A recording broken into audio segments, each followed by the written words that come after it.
أناجي الحق في ليل بهيم أصدق النجوى وأدعو الله من قلب سليم يطلب التقوى أناجي الحق في ليل بهيم أصدق النجوى وأدعو الله من قلب سليم يطلب التقوى. Assalamu alaikum wa rahmatullahi wa barakatuh. Ahlan wa sahlan wa marhaban bikum. And welcome to another edition of Perspective. My name is Faizel Patel.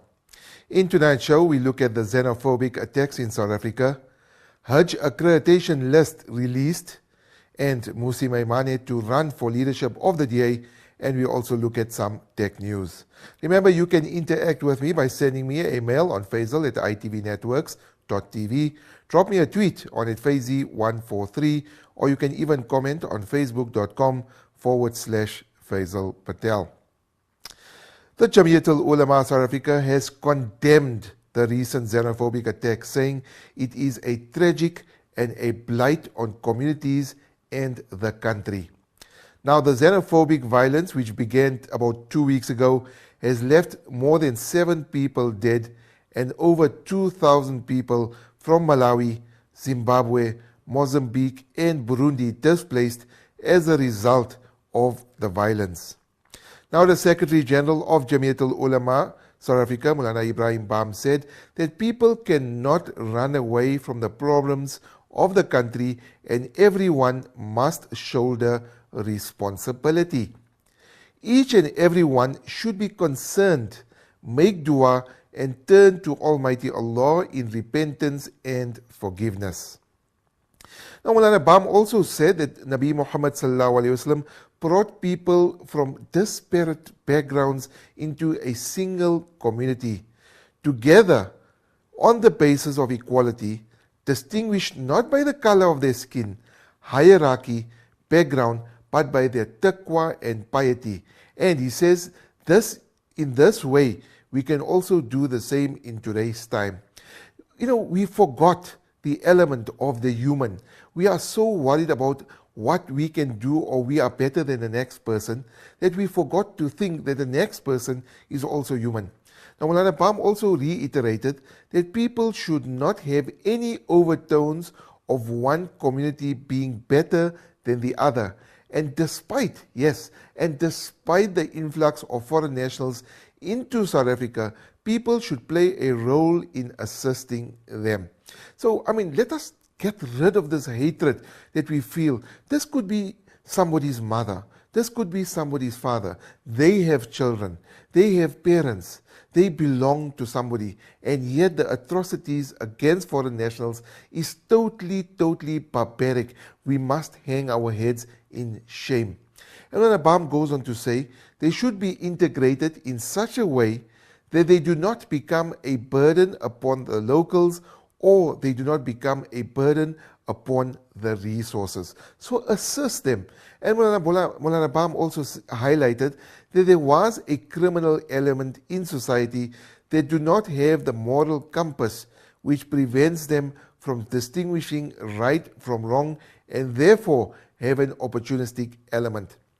Now this is a point that I want to expound on. While some people might feel that foreign nationals are taking away their jobs and taking away their homes and they're taking away certain resources from the community, and they have genuine concerns, and it must be addressed, but not in the manner by attacking a foreign national or people from other countries. But there is a criminal element within these people that have other ideas altogether, and this is where the problem arises. While people are protesting probably legitimately, the criminal element then goes to these foreign national shops, they start looting it, and they start stealing, and is trying to get all the opportunities and stealing the opportunities and using the current problem or the current attacks as an opportunistic way to get their own greedy and selfish needs.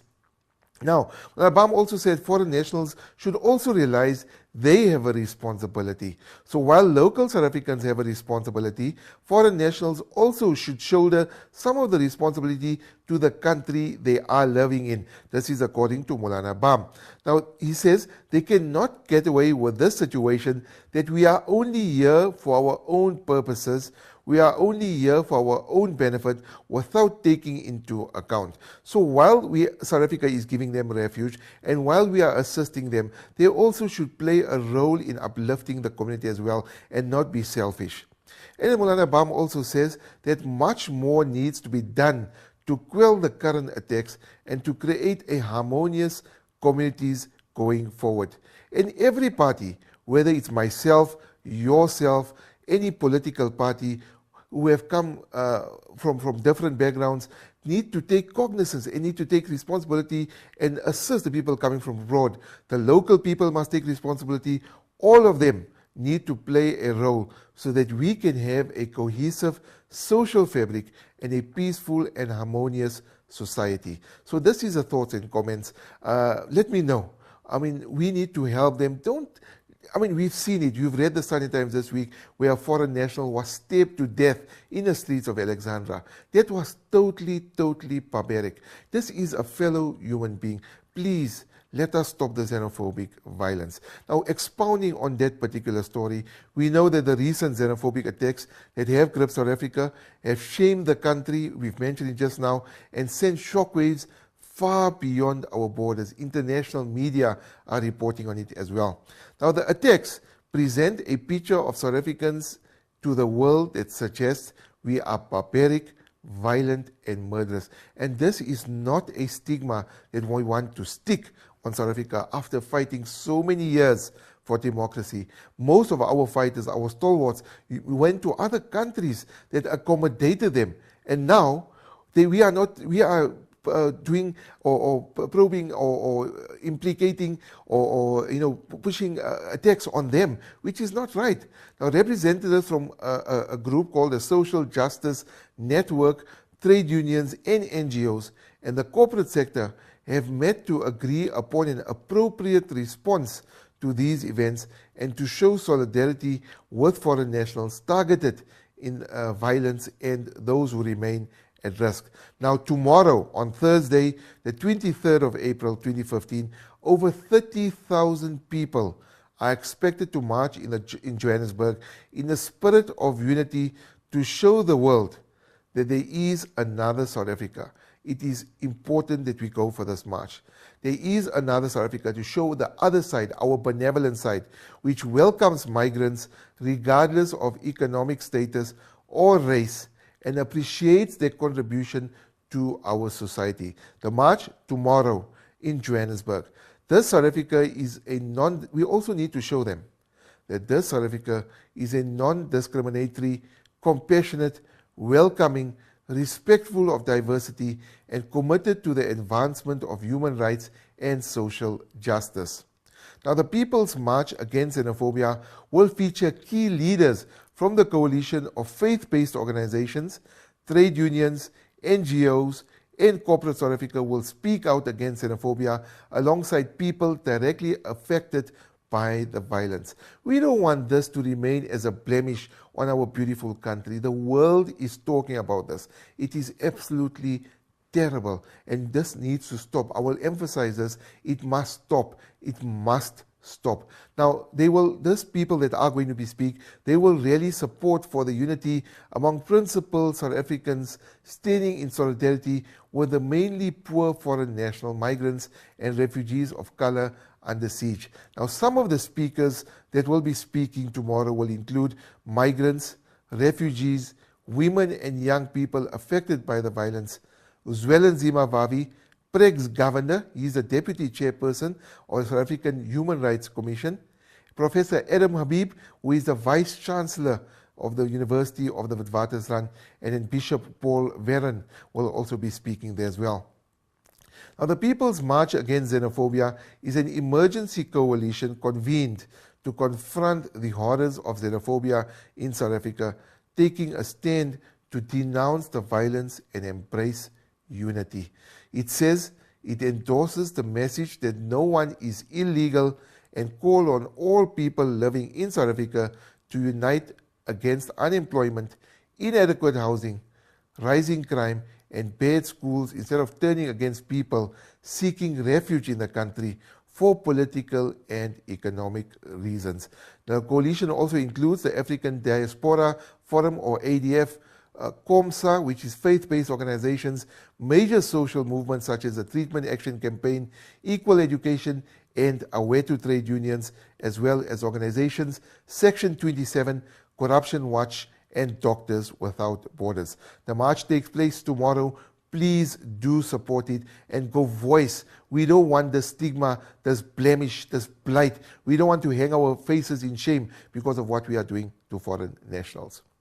Now, another story that we're covering this week is that Sahuk has finally released the Hajj accreditation list.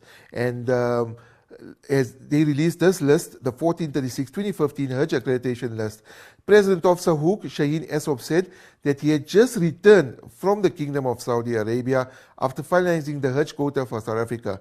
Now, following workings through the conclusive processes, South Africa has been granted a quota of about 2,000 to perform Hajj. Now, prospective Hujjaj who are on the list will receive a notification, you haven't received one already, of their accreditation. So you probably got an SMS already by now. That means that you accredited for Hajj. Now, they can anticipate an SMS, this is according to Shaheen Esop, as this is a process they have embarked upon since they started the accreditation process back in 2007. And then Esop also said due to the ongoing renovations in Mecca, the quota has been reduced by 20% like every other international country, and as a result, from 2,500 proposed Hujjaj, South Africa has been reduced to 2,000. And for those that have been for Umrah would have seen the renovations. Now, he says now until such time, inshallah, renovations are complete, whereafter they are of the opinion that they will get an increase to make up for lost time. And he also says prospective Hujjaj, this is very important, prospective Hujjaj will have just 10 days to either accept or reject the accreditation, as well as selecting an accredited Hajj operator so that Sahuk can conclude the process. And he says they have restrictive timelines from the kingdom that all contracts from a Hajj operator perspective needs to be concluded before the start of Ramadan. Now, the accredited list is on Sahuk's website. If you go onto the website, click under the link under the latest updates, and you can see whether your name is on that particular list. And for those that are accredited, we wish you and make dua that inshallah, if you do go, that you have a very good Hajj, inshallah. We're going to go for a break. After the break, we're going to be speaking about another story that has been making headlines in Polokwane. Stay tuned to Perspective. أصدق النجوى وأدعو الله من قلب سليم يطلب التقوى إلهي صرت في ظرف عصيب فاكشف البلوى فيا ربي. Welcome back to Perspective. Another story that's been making headlines in Polokwane. I've covered the story before. A 28-year-old businessman from Nirvana in Polokwane has appeared briefly in the Polokwane Magistrates Court on charges of murder after his wife was shot about 2 weeks ago.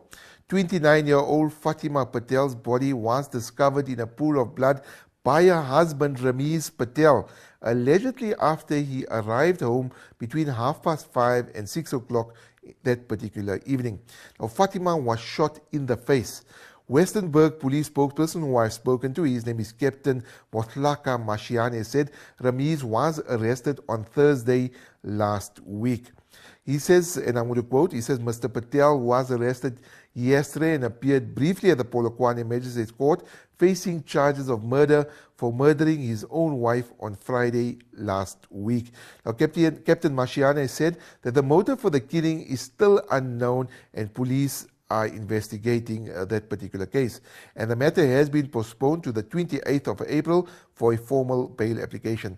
Now, especially in stories like this, there's a lot of speculation, a lot of BBMs, a lot of WhatsApps, Facebook messages that go about. And this is something that we need to refrain from for speculating because they are not tested and they haven't come from official sources. So while people might have an idea of why he killed his wife or why he allegedly killed his wife, we need to stick to the facts. And police haven't disclosed what the reason was. They said the motive is unknown. So let them do the investigation. He will be appearing again on the 28th of April. If you are in the Polokwane region, go to the court and rather get the facts from the court instead of speculating. I've received a lot of BBMs, a lot of WhatsApps and saying, no, that the husband did this or there was another issue involved, but that is all speculation at this stage. And unfortunately, I will not take those SMSs and BBMs and WhatsApps into account because they're not official versions. We will only take police versions. So if you are there in the Polokwane region, go to the court and then you can hear for yourself exactly what the story is.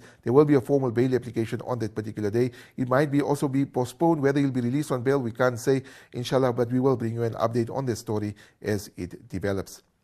Another big story that has been making headlines recently, we know that Helen Zille has said that she's not going to be contesting the leadership of the DA. And over the weekend, DA parliamentary leader Mmusi Maimane was optimistic on Saturday about his chances to succeed Helen Zille as party leader. After addressing the DA Western Cape Congress in Goodwood in Cape Town, his first public engagement since formally announcing, yes, he has now formally announced that his candidacy for the DA leadership. Maimane said he is in it to win it and is going to contest hard. So we could be looking as the first black person to lead the DA, and like I said, Maimane has made his candidacy known. Now, with 3 weeks to go before the DA Congress, Maimane says he would be hitting the campaign trail to communicate his message to DA supporters. And he was in Indonesia, but we'll come there to just a little bit later. Also, from after he made his announcement, he came straight to Indonesia and he was addressing residents with regards to service delivery issues. And he's on a campaign trail, and from there he goes to various other places in other provinces across the country where he will be addressing supporters as well. He says he's going to run a very strong campaign because he doesn't know who the other candidates are going to be. Now, the 34-year-old also said his campaign will look to the future, not the past. He says history in South Africa is important. It's because so many still feel the effects of apartheid and face the challenges that we do. But what cannot understand that is that we must contest for the future of South Africa. So, I mean, and this is something that we've spoken to about on this program before, isn't it? 21 years into democracy, we see interracial marriages, we see mixed racial couples, but yet some people, or the tendency of that lingering apartheid, the little bit of apartheid, if there is a little bit, is still prevalent in society, unfortunately, and these incidents do crop up occasionally. Now, the message, Maimane said, would distinguish him from other leaders and campaigns. And he also said they have a vision for South Africa, a vision that is non-racist, non-sexist. It's a vision that says they must build an inclusive economy, a prosperous economy. And he also reiterated that the gains of our freedom must be advanced to make sure that more people are included, not excluded, and so that the goal and the objective is to build on that, to say, and according to him, that the DA is a project that must succeed and build on the predecessors of the many DA leaders from Tony Leon to Helen Zille. And that's what he basically said. And like I mentioned also, that he was in Indonesia over the weekend, and he was addressing service delivery issues. And we know that Temelitha have been protesting for housing, water, and sanitation, and they want to contest. They actually started the election campaign trail in Indonesia, and obviously most of the parties will do that now. He says they want to win as many wards so that they can obviously make a difference to that particular area in Indonesia. But we will bring that more on that story for you as it develops. We know that we are getting very close to the municipal elections which are taking place next year. It may seem far, but it's not very far. A lot of parties would start early, and this is the very important elections, more even important, I think, than the normal national general elections, because this is affect municipalities. If you complain about water and lights and sanitation, load shedding, then this is the elections. You have the choice to decide who governs your particular municipality. Another story that we're covering as well, we know that in recent times that the concrete jungle is just erupting everywhere. Trees have been cut down. Well, the Stellenbosch municipality is attempting to get into the Guinness Book of World Records for recording the largest tree hug in the world. The municipality says it is making an unprecedented statement in terms of its commitment to care for the environment. Now, the Million Trees encourages the community to plant and care for trees across 900 kilometers squared of that particular municipality. And I think besides Stellenbosch, we should, even in our own communities, even our own suburbs that we live in, enjoy the trees. Trees are absolutely beautiful. This is a product, it's something that Allah SWT has blessed us with. The record attempt will be taking place tomorrow. So yes, it's tomorrow at the Kutzenberg Sports Stadium in Stellenbosch. Now, for more information on that, you can go onto the website, Stellenbosch Million Trees Project. You can go have a look at it and maybe register as well. And then the municipality goes on to say that the wish is for everybody to become active ambassadors for nature. And then they go on to say also that this event will be used to highlight the Million Trees Project, Earth Day, and other environmental subjects. Now, through the Million Trees Project, they wish to reinforce the drive towards home-style communities, friendly, supportive, providing shelter and jobs. Now, taking into the account a looming threat of global warming, they say they must do what they can do everything to stop the slide towards catastrophe. And I'm not sure about you, but I really enjoy an environment where there is no fumes or any smoke or anything. And that's a reason when I go to my in-laws and they stay in Midrand in an open plot where you just relax. It is so far from the highway, the serenity, the tranquility. Some people say that you're from a plaas dorpie or you're from a farm. I was actually used to go to a lot to my grandparents' farm. It was absolutely brilliant to play in the fields. It's such a wholesome life. And unfortunately, in today's time, the toxic fumes of the city, the cars, the factories, it just pollutes our environment. And trees, the nature, the love of nature is absolutely brilliant. And no doubt you would have read the poem by Joyce Kilmer, who spoke extensively on trees. Let us go and register for this Million Trees Project. Go onto the website and let us hope that they can break this world record for 1 million hugs or as many hugs as possible for this tree project. Coming on to our tech segment, we know that the Samsung Galaxy S6 was launched a couple of weeks ago. We know that Apple launched the iPhone 6 a few months ago as well. Well, Nokia once ruled the phone world but couldn't keep up when modern touch devices took over the smartphone game, although it produced some fine Windows Phone devices. And then it sold its hardware division to Microsoft, seemingly ending that particular saga. But now, RE Code reports that the company is covertly planning to re-enter the smartphone game as soon as it's able to, and late next year possibly as well. Now, what's preventing the Finnish company from jumping back into the fray sooner is that the very same Microsoft deal. Microsoft may have stopped using the Nokia branding as of last year, but the terms of the agreement say that Nokia can't make and sell its own phones this year, nor can it license its name for another company to do the same until the third quarter of 2016 at the earliest.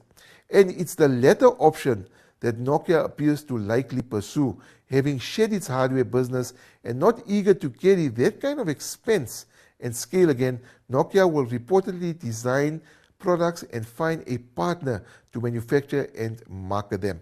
Now, it's exactly what the company did with its current N1 tablet, which looks like an iPad mini but runs specifically on Android. Now, just last week, Nokia announced that it is working on an acquisition of Alcatel-Lucent to give it a leg up in the network technology market, and it is looking into possible selling its Year Maps division.